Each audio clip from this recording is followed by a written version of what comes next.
Welcome back to The Explainer.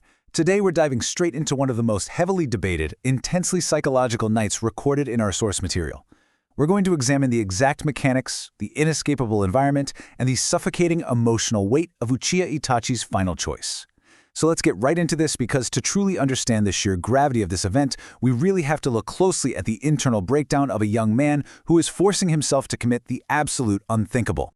Now, before a single blade is even drawn, we witness this immense, deeply suppressed guilt.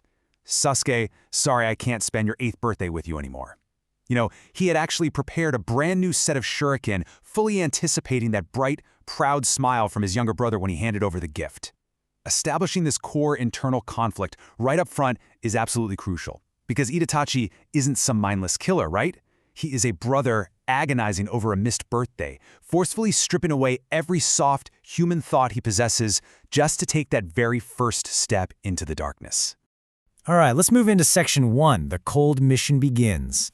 The sheer inescapability of this trap is honestly staggering. Picture this. It's Konoha year 56, a July night where even the summer insects have fallen completely dead silent. This wasn't a skirmish, it was a highly coordinated, perfectly silent extermination. You've got the masked man taking out the police force elites. You have Danzou's hidden root operatives looming under the distant eaves, securing the perimeter so absolutely no one escapes. And right there in the center, you have Itachi, tasked with personally cleansing the interior of his own territory. It is a perfect, inescapable cage. To pull something like this off, Itachi has to undergo a chilling, emotional shutdown. His pitch-black pupils morph into this deep sea of crimson, the Sharingan, right, with its 3 slowly rotating tomoe. It signals a state of mind that is literally as cold as ice. He has to completely, totally freeze his empathy. As he steps out of the shadows and blends into the deeper darkness like a ghost, he is forcefully emptying himself of any human emotion. He has to do this because of what comes next. Which brings us to Section 2, the Night of Chaos. Things move with terrifying speed here. We start with a bleary-eyed, middle-aged man stepping out of his house, rubbing his eyes, just complaining about the noise. He recognizes his young clan head and breathes a sigh of relief, and then a cold light flashes. He doesn't even see the blade. He just feels the chill in his throat, staring completely incredulously as his vision blurs. From that very first kill, absolute panic erupts. Screams, the violent clashing of blades, alarm lights flick on across the compound, only to be instantly extinguished as the occupants fall. The brutal suddenness of it all is just overwhelming. As that first man falls to the ground, he manages to squeeze out a final "why?" And Itachi responds with this terrifyingly calm statement: an arrogant clan has no value in existing. He is using this utterly cold logic to mask his true agony. His eyes are described as eternal ice.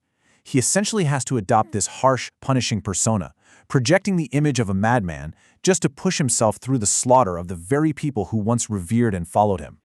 Honestly, any attempt at resistance was completely futile. The Uchiha elites couldn't even lay a finger on the masked man. They were simply dragged into another dimension in shock, or just torn apart. And against Itachi, the remaining clan members were completely and utterly outmatched. Shuriken, kunai, genjutsu, the very techniques the Uchiha clan prided themselves on became nothing more than butcher's tools in his hands. He operated like a precise, unfeeling killing machine. Every single strike went straight for the vitals. No redundant movements, absolutely no hesitation.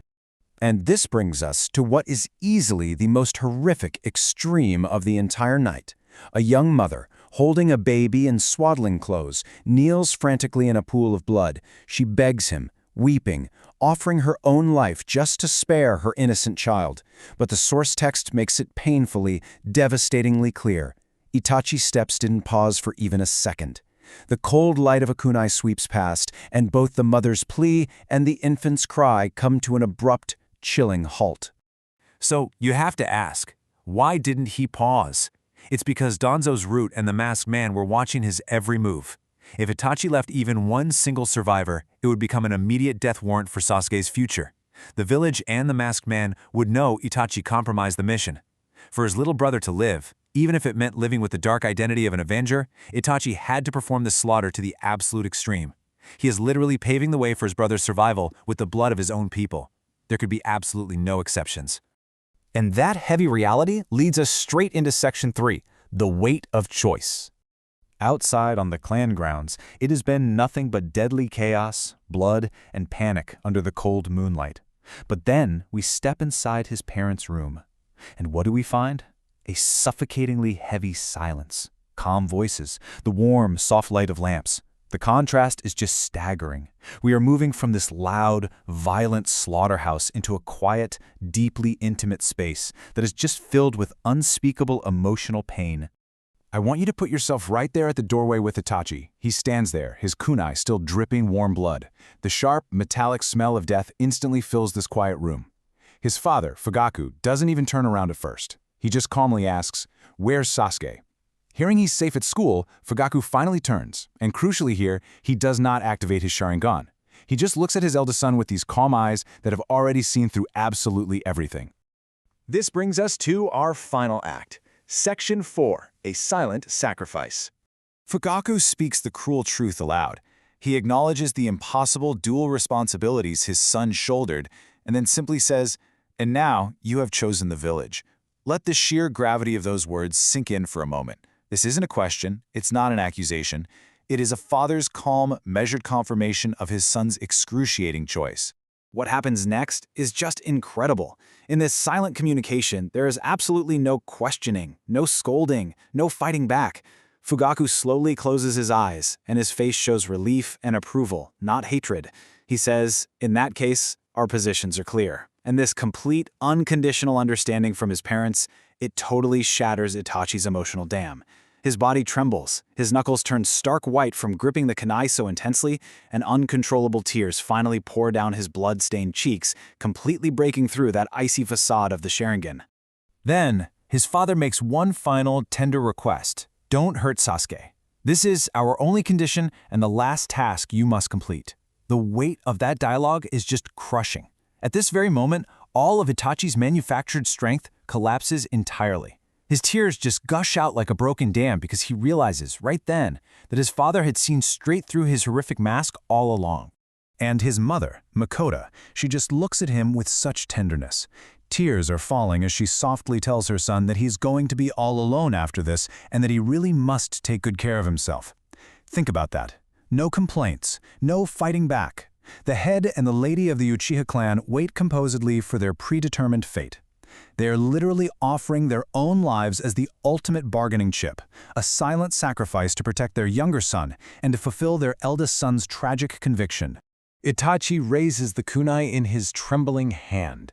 A cold light flashes past under those warm lamps, sealing the fate of the clan forever. And it leaves us with this final, truly provocative thought. If the price of peace and the price of your brother's life requires you to completely and utterly destroy your own soul, was the choice truly yours? Thank you so much for joining me on this explainer. I really hope this breakdown offered you a clearer, deeper understanding of the profound tragedy hidden within these pages.